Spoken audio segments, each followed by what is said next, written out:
ஆஹா ருச்சி சேனலில் பார்க்க போகிறது பருப்பு வடை. ப்ரெட் யூஸ் பண்ணி எப்படி பருப்பு வடை செய்கிறதுன்னு பார்க்கலாம்.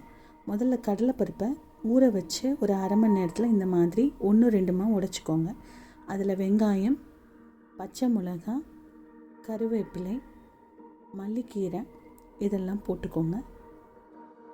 இதெல்லாம் போட்டதுக்கப்புறம் ஒரு க்ரஷரில் இல்லைன்னா மிக்ஸி ஜார் கூட வச்சுக்கலாம்.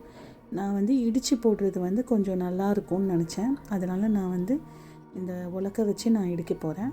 இதில் ஒரு ஸ்பூன் சோம்பு உங்கள் கையாலே மெஷர் பண்ணி எடுத்துக்கோங்க. அதில் ஒரு சின்ன துண்டு இஞ்சி, ஒரு 4-5 பூண்டு அதை வச்சு நல்லா தட்டிக்கோங்க.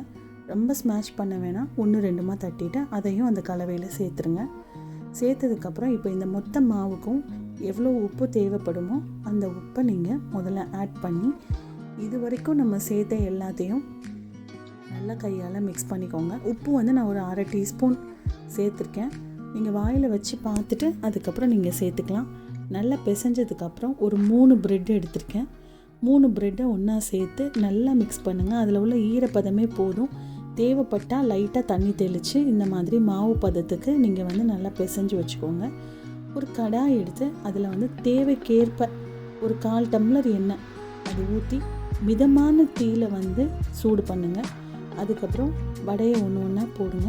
போட்டு இது ரொம்ப நேரம் வெந்தால் தான் உள்ளே இருக்கிற பருப்பு நல்லா கிறிஸ்பி ஆகும். நம்ம இப்போ ப்ரெட்டும் சேர்த்துருக்கிறதுனால கிறிஸ்பினஸ் நல்லாவே கொடுக்கும். ஒரு லைட்டாக ஒரு ஸ்வீட்னஸும் வரும். இது நார்மல் பருப்பு வடை மாதிரி கிடையாது. இதில் ஒரு 1/2 hour ஊறினாலே போதும், உங்களுக்கு இந்த பருப்பு வடை சீக்கிரமே ரெடி ஆகிடும்.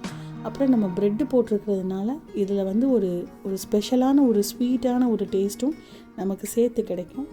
நான் இப்போ டேஸ்ட் பண்ணி பார்த்துட்டு எப்படி இருக்குதுன்னு நான் சொல்கிறேன். ரொம்ப சூடாக இருக்குது, கொஞ்சம் ஆறட்டும். நான் டேஸ்ட் பண்ணி பார்க்குறேன். இப்போ இது ஆறிடுச்சு.